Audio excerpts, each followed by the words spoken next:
for another My Week With video. So this week I've been driving the 2022 Toyota GR86 with the manual, and it's just been amazing. So I just had a new BRZ for a few weeks back, and so it's really cool to be able to get back into this, just a few weeks later and really kind of compare what they're like almost back to back. And the cliff notes here, I can say definitively I would go for the GR86 over the BRZ, and I'm going to explain in this video why. And I'm also going to go into some of the differences between this one and the old FR-S, because I actually was able to meet up with my buddy who has an FR-S and was able to drive that back to back with this, and able to really kind of dissect the changes. And it really is very illuminating to drive them back to back, because it's just like a worlds of difference between the two. You wouldn't really realize it until you're actually back to back, because I had a memory from owning my BRZ for 2 years, but really getting a chance to drive them directly, it was very, very helpful. So I'll get into that in this video as well. But the first things, some of this will be a little bit of repeat from the BRZ video, but basically I love, they perfected this engine so it now has so much power that I'm always happy with it. I'm never upset about the amount of power. And in the previous generation, most of the time I was driving the car, I was wishing I had more power. Not the case here in this. Every single time I get on this, even in higher gears, even on the highway trying to pass people, no problems, even in 6th gear. I mean, this has, finally, it has passing power, it has plenty of punch, there's no, torque dip or anything like you had on the previous generation. It's just the perfect amount of power for the street, really. You can redline it still, have a blast, rip through the gears. You can actually redline second without being at highway speeds, and still be able to just enjoy the power, which is getting harder and harder in a lot of other vehicles these days. And so I just had a blast in this thing the entire week. The one real interesting thing about this compared to the BRZ I had, it was about 20 degrees colder when I had the BRZ, and I was actually surprised. I was like, wow, with the Michelin Pilot Sport 4s, I was actually able to get it more loose than I was expecting to. Part of that was because it was, bouncing between 40 and 50 degrees for most of those days here. Now with the GR86 here, it's been, in the 70s most of the week, and I was actually kind of frustrated because it's harder to break it loose. And it is, it depends on obviously the type of driving you're doing, but I just found myself wishing it was a little more tail happy at times. And I mean, this would be the same between the BRZ and the 86, where, they have the same grip, same tires. You're going to have the same problem where it's hard to break them loose because you have the extra grip of the Pilot Sports. But whenever you do get them loose, I noticed in the BRZ I had like a little bit of a snap oversteer event at one point doing a U-turn, where I thought I'd be able to control it progressively, and then it kind of snapped on me and got away from me for a second. Whereas in the GR86, there was never a moment where it got away from me here during the week. It's more progressive, and I've seen that. I experienced this on track last year, driving the BRZ on track and the GR86. The GR86 was much easier to slide around. I mean, I'm far from, any kind of professional drifter. It was so much easier to slide this thing around and hang the tail out and have fun in this, and also not be as terrified about it as I was a little bit. It's a little bit edgier in the BRZ, so I actually really prefer the way this is set up handling wise. But having said that, I still think that if it were my money, I do like, some of the features you get here in the Premium. The wheels, for one, I really like. I also like having the blind spot monitoring here with the Premium, but I think I would go for the base one with the Primacy tires, which have less grip, just so you have even more of a tail-happy sensation. But we're coming up some corners here, my own back road corners here, and let's see how the GR86 handles. We got a little bit of traffic here, but still pushing a little bit, and it's just effortless with the handling. It just feels so good. And I've already put 141 miles on this car, and again, I've tracked it and everything, so no new revelations here. But I love the way this thing handles. It is effortless. It feels so good, and especially driving it back to back with the old FR-S. Now, granted, my buddy's he's had it almost 10 years. It has almost 90,000 miles on it. But what I noticed was that the steering is a lot more eager here in the GR86, and it also is actually a little bit lighter. It's a little bit heavier in the old car, but it's a little more dead on center. This feels a little more dialed in. Again, part of that might be the age of that FR-S, but Steering is just better here, in my opinion, even though, yes, it's a little bit less weight, but I think I prefer the way it feels. This car just feels a little more darty, a little more just, yeah, athletic, I guess is the way. And also, it's funny, and me and my buddy both noticed this, is that the FR-S actually feels heavier, even though this is the heavier car, partially because of the heavier steering and just the way that it is set up. This actually felt lighter in reality and from the driver's seat here, which is a funny thing I was not expecting driving them back to back. And also, you know, even now my buddy doesn't have the OEM tires on it. He has Kumos on it now, so this could be a tire thing, but it was a little harder to control the slide even in the FR-S compared to this. You know, with that car, kind of the nannies cut in a little bit sooner, and so the electronics kind of spoil the fun. And if you turn that stuff off, you know, it's still, I just feel like this, they've really perfected just making it easy to slide around, and you feel safe doing it in a way, as long as you know, have a little bit of experience and kind of know what you're doing.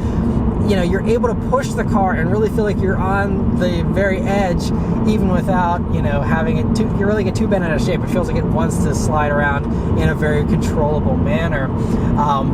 Yeah, and I actually, one day I was driving this vehicle around in the rain, and this thing is a blast in the rain.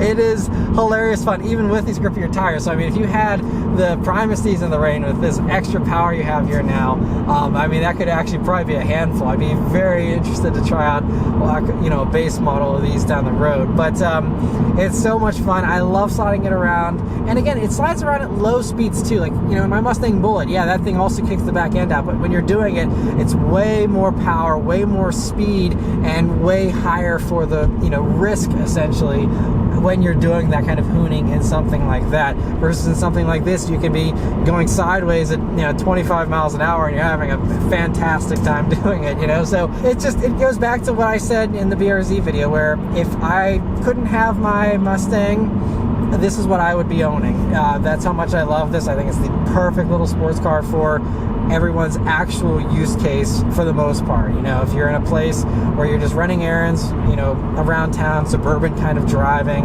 you don't have massive long desert highways to do 150 miles an hour on, this is great for just the fun errand runs, you know. And that's what really makes this car so much fun, is you can enjoy it at those low speeds.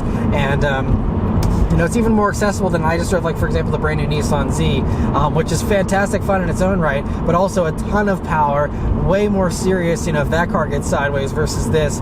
And, you know, this is just a little bit more accessible, and it's a really great car too if you're not someone who's used to rear-wheel drive driving dynamics. This is a really good car to kind of get used to all that as well. Another acceleration. It sounds so good too in this new you know, sound you have coming through. A little bit of the speakers, you know, not much out of the exhaust still. Definitely can still use an aftermarket exhaust if you want more sound, but I find myself being pretty happy with the stock sound just because of that stereo help. But anyway, a few of the little practicality things I mentioned here that I noticed during my week here of just daily driving this car. First off, is the same problem I have with the BRZ, visibility. Visibility still isn't great because of these massive side mirrors that really, whenever you're looking out into intersections, if you're at a stop sign, things like that, it's really not great because they're huge in such a little car like this, and it's really hard to see around them in certain instances. Otherwise, you know, I mean, visibility is great in every other aspect. It's just those side mirrors, I find myself having them be in the way more often than I would like. Very much a nitpicky thing. All of these little things are nitpick things, which I wouldn't consider deal breakers in the slightest, but just wanted to mention that. I also don't love how the stereo auto plays whenever you have a Bluetooth device connected. It insists the second you have to sit down in the car, even if you have paused or muted the audio before you got out of the car last time, the second you sit down, it wants to play whatever you had on that phone or that, you know, device. And so, you know, if you're someone who has your podcast paused and you don't want to lose your spot, or, you know, you don't want to be going through a song playlist or something automatically, you have to remember every single time, okay, I gotta go and pause the song the second I turn on the ignition, or else it's gonna start playing through and I'm gonna miss something. So I don't know, and I dug through the menu system. There's no way to turn it off. I don't know why. This isn't unique to this car. There's other cars. GM vehicles love doing this as well. I don't know what the obsession is with playing audio every time automatically is, but it's just something that they set up for some reason, and it is what it is. But one other minor little annoyance. Two little things where this actually was better than the BRZ that I had for a week. First off, the seatbelt doesn't squeak in this one. The BRZ had a squeaky seatbelt here, so this doesn't have that. That's good. Also, the shifter didn't have any of the same resistance going into gear like I had in the BRZ. I know that they said, I believe it was in Subaru's presentation, that they changed the fluid and tried to make it so this transmission was a little bit better shifting when it was cold. You know, I can say that in the GR86 here, that is the case, but in the BRZ, it still was a little tough to shift whenever it was cold. But no such issues here, so great, you know, to have that. Other things, though, that I noticed whenever I was comparing this back-to-back with the FR-S, first off, the seats in that car actually had better lumbar support. The lumbar is really aggressive in that car, really comes out a lot. Might not be everyone's taste, but for me, I think that I actually like the lumbar slightly better in the old car, but this car has a much softer seat bottom, so it's a lot more comfortable on long drives. Although my buddy drove his FR-S cross-country and said he had no complaints with seat comfort in the old car either. I never had any complaints with it myself either, but you know, sitting down in that car and then sitting down in this, again, that's a 10-year-old seat, but just, you know, it's worth noting. These seats seem a little softer and a little bit nicer, you know, to sit in. And they did improve these seats. They reduced the pressure points and improved them in various ways. And I can certainly feel this is a more comfortable seat than the previous generation. Oh, we got some more corners here. Oh yeah, I love driving this car. Ah, it's just so good. Oh man. It's so, yeah, just so flat, just does everything you want it to do, but it does it so easily, but so precisely, and it just loves every minute of it right there with you, and it's so neutral, just, yeah, I absolutely love it, you know. But anyways, getting back to what I was saying, comparing it to the FR-S, one thing I don't love also compared to the old car is the storage space here is actually worse. And I think I remembered some of it, and I mentioned some of it probably in my original review last year, but you know, sitting down in this car and sitting down in the old one, you know, you do actually lose a lot of storage space. You know, for example, you have this center armrest, which now actually has an armrest, which gives you some nicer comfort on long drives since you had no armrest in the old car. So this is definitely an improvement in that regard, but it's a smaller cubby, and you have, you know, just enough space for those two cup holders and then your hookups for USB and stuff. And you do have one more USB jack than you used to have too, but it's actually a smaller space. And I noticed that whenever I was wanting to run Apple CarPlay, I have to plug my phone into a USB jack, and there's no flat place to put my phone aside from the passenger seat. So I had to, you know, have my phone sitting sideways in between those cup holders there. That's the only place I could put my phone. There was no spot. And there's also no power outlet up here anymore either. If you want to actually have a normal, you know, 12-volt power outlet, the only one is hidden in the glove box. That's the only one you can have. So if you are someone who still uses that for running, you know, a radar detector or something like that, yeah, you know, you're going to have to work something out with your glove box area instead of just having a normal plug out in the open.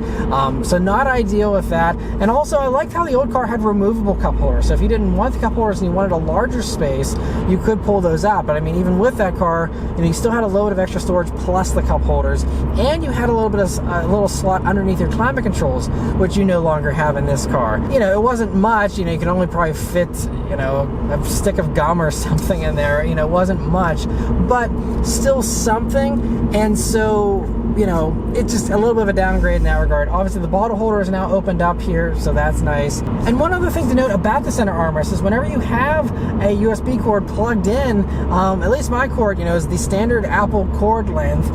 It got caught whenever I would open up this armrest, and it got caught and stuck, and I had to like yank out and actually like slightly damage my cord in order to get it out of that armrest because of the way it's wedged in there. So not a great design there as far as that goes. If that's a place you're going to be having cables, just beware that, you know, it's going to try and eat your cords there. So one of the little thing that was just an interesting observation here during my week with the GR86. Another little difference that's interesting between the old FR-S and the new 86 here is the way the trunk is cut out. It's very sloped with the cutout here on the new car versus a much more boxier opening there for the trunk on the old car. It actually makes it seem like the old car might have a slightly bigger trunk. I'm not sure if it does or not. I'd have to kind of measure measure, I suppose, but it seems, looking at it, that this actually might have a slightly smaller trunk, but still should, be able to fit, the same kind of stuff, roughly. My buddy had no problem fitting his golf bag in the back, for example, so still fit, the same kind of stuff, but just, it looks like it might be a tiny bit less space, actually. Minor nitpicks, again, I would certainly still rather have the new car over the old car, and I'd live with the less storage space on the inside here. But, just one other little thing I thought was worth mentioning for those of you who are, thinking about jumping up, just a little bit of extra consumer info here for you about that. Also, one other thing the old car didn't have, this car does have, is a hill holder clutch, which is a very nice convenience feature to not have to worry about rolling back on hills, which was something I always had to worry about in the old BRZ. No such worries here in the new car. Very nice to have that. But the last few things to mention here are the fuel economy and the pricing here of this car I'm driving. So first off, my fuel economy. Now these are rated at 20 mpg in the city, 27 on the highway, and 22 combined. In my driving here, I did do more highway driving than usual, but now I'm up to almost 150 miles here on the car since I've been driving it here. My average has been 25.4 mpg, and I would say conservatively I was doing the combined amount of driving, so I should be expecting about 22, and in my normal driving I usually get 1 to 2 mpg less than the city rating, so I'm doing over 3 mpg over that combined figure, and I'm only 2 off from the actual highway rating. So I'm not sure why this car was so underrated by the EPA, but clearly it's going to get better fuel economy than those numbers are suggesting. And I know, obviously the old car had less power, but I know in my old BRZ I was able to get over 30 mpg in that thing on a straight highway drive, and I have no doubts this car could also probably get that if you take it easy. And I have not been taking it easy this week, so I'm shocked, honestly. I've been getting 25.5 mpg here. So just happy to report, especially in these times of expensive gas prices, although this does require premium gas, at least you're going to be getting, pretty good fuel economy as far as sports cars go these days. And so that's one great thing. Another thing is the pricing is still fantastic in these things. They really did a good job of keeping the price in check. And it's still, for a car that does 0 to 60 in under 6 seconds, that's an actual dedicated sports car platform, not a souped up, economy car. It's just mind-blowing. You have such a low center of gravity that's, this thing feels like it's a cheaper Porsche Cayman in a lot of ways, with just how well the handling is and just everything about it. And also that you have a fairly nice interior in here too. So the fact that these start, under $30,000, and even this one being a premium with the heated seats, the Alcantara, the blind spot monitoring, it has the headlights that swivel at night, all that kind of stuff. And it still is only $31,320 as tested for this one in the Neptune blue color, which is a no-cost option. And so, it's really quite reasonable. I don't know. Especially now we know, the pricing of the new Nissan Z, 40 grand with no limited slip differential. This car has a limited slip diff, has, a good amount of power, obviously way less than the Z, with 400 horsepower. There's that back end sliding around so easily again. I love it.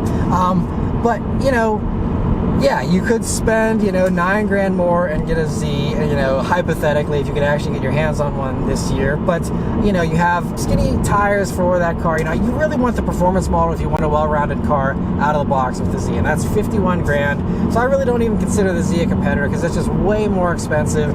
And as I discussed in my Z video, I think if you're going to go for 50 grand, you're better off in a Supra. So, I really think the only competitor to this is the Miata, and I think that this it's punchier than a Miata. The Miata is fantastic fun, and I will actually be having a Miata next week here, so I'll be able to drive it back to back with this, and I'll be able to talk a lot more about how they compare in that Miata video. So stay tuned for that and subscribe if you want to see that. But what I can say just from my past experiences in the ND2 Miata is that the engine is fantastic, but it is slower than this still. It's less power. It's also a little less poised with its handling. It's set up to be even more fun with lower limits. So it's more fun at lower speeds, but this I think is a happy medium of giving you, solid power, giving you very confident and, sticky handling without having any body roll or anything like you kind of get a little bit of in the Miata. So obviously the Miata is the only one that offers the convertible option and, the retractable hardtop and stuff. But this has a back seat. This also has, a little more storage space than the Miata does and stuff. So, I feel like this is being an easier car to live with every day than a Miata, but the Miatas are fantastic as well. I'm very excited for my weekend that too. Love the sliding so much fun. And even an idiot like myself can do it. It's great. But anyway, so, you know, I really think, though, aside from the Miata, this thing's in a class of its own these days. And, you know, so the fact that they give you such a competitive car that is so good for, you know, so little money. I mean, obviously, I think people have gotten the idea that, you know, these are a fantastic value. That's why they're sold out here basically for this model year, and rightly so. But, you know, I think it's definitely worth the wait if you want to, you know, try and get on the list for one for 2023. I definitely say go for it. These are so much fun. I don't know the new pricing for 2023. We do know with the BRZ, the pricing's come out for the 2023s already. And they are going to be, I think, about $625 more expensive than last year. So as of right now, actually, this is about almost $1,000 cheaper than a BRZ Limited for the same features. So as of right now, if you can find a 2022 and you can't find a 2022 BRZ, you know, this is actually going to be a little bit cheaper for the same features, and in my opinion, more fun in its tuning and the way it's set up.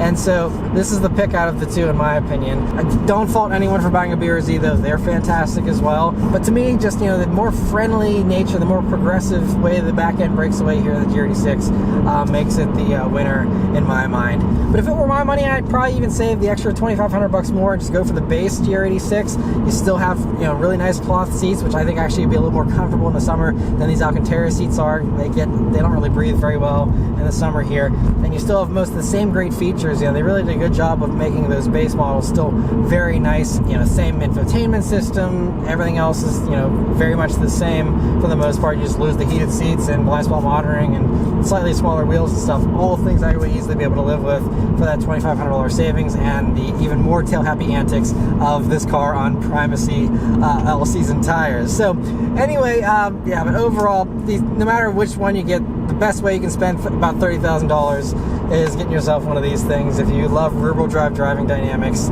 it's just fantastic. And so yeah, anyway, that's all of my thoughts here on the GR86. Let me know your thoughts on the comments below. Huge thanks to Toyota for providing me here with the GR86 to review for you guys today. And yeah, thank you guys very much for watching, and I'll see you on the next one. Take care.